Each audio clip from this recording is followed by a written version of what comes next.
ngày đó tập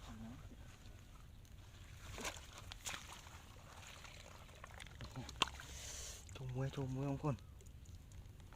mai sẽ ăn này mai một poa cào bạc chạc lành vùng trông muối không ôn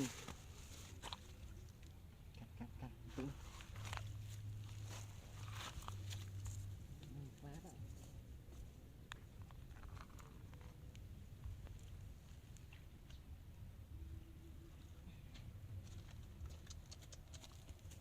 chít một poa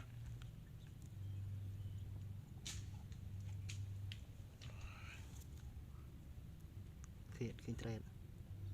kia